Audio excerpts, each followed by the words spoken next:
நம்ம அரசியலுக்கு வர்றதுக்கு முன்னாடி அட இவரெல்லாம் வரமாட்டாரியா, அவரே வரல, இவரே வரல, இவருங்க வர போறாரு அப்படின்ட்டு நிறைய பேர் ஜோஷியம் சொன்னாங்க.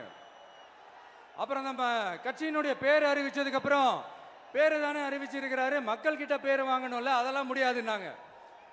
அப்புறம் ரொம்ப முக்கியமா மாநாடுலாம் எவ்வளவு பெரிய விஷயம், அதெல்லாம் இவர் ஒத்தால எப்படி பண்ண முடியும், சும்மா பக்கத்தில் புஷியானதை வச்சுக்கிட்டு மாநாடுல எப்படி நடத்தி காட்ட முடியும், அதெல்லாம் அவங்களால முடியாது.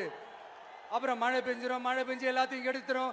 ஏன் என் கூட இருக்கிறவங்களே கூட தான் சொன்னாங்க. அதுக்கப்புறம் என்ன நடந்துச்சுன்னு உங்க எல்லாருக்குமே தெரியும். இப்ப புதுசா ஒண்ணு சொல்ல ஆரம்பிச்சிருக்கிறாங்க. அது என்னடானா, ஆட்சியை பிடிக்கிறதெல்லாம் அவ்வளவு ஈஸி இல்லை இல்லையா. இப்ப அதெல்லாம் விட்டாங்க. இப்ப இங்க வந்துட்டாங்க. இவர் நேரா ஷூட்டிங்ல இருந்து வருவாராம், வந்து ஆட்சியை பிடிப்பாராம். அது எப்படி இவராலே முடியும், அவராலேயே முடியல, இவராலேயே முடியல, அவருக்கு அத்தனை வருஷம் ஆச்சு, இவராலே எப்படி முடியும்ட்டு ஒரு பக்கம்.